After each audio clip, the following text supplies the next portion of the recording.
Abbiamo con noi Massimo che voleva raccontare la sua piccola esperienza.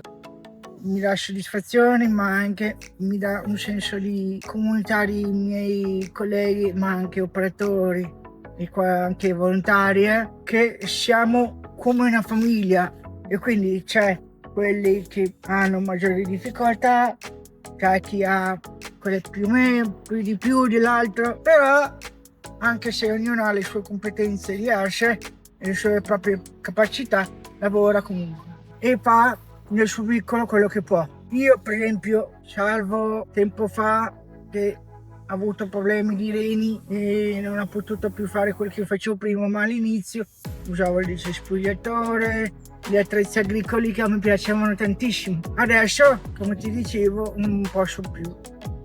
Però nel mio piccolo comunque do nelle mani le piante, negli orti, e questo mi dà gratifica lo stesso, anche se avrei preferito usare gli attrezzi meccanici, cosa che a me piace di più.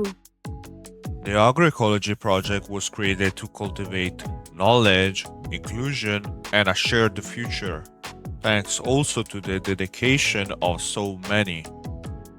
A heartfelt thank you to Carmen, director of Training Plus Europe, for her thoughtful leadership and exceptional coordination, to Giacomo and Martina, passionate mentors who guided and inspired young people, including those with special needs, to Carolina for her vital psychological and administrative support, and to Eduardo, who turned values and ideas into vivid images just like this one.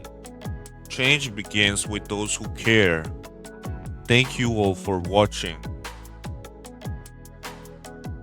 If you want to stay updated on news, events, and initiatives, follow the Facebook page of Training Plus Europe. See you there!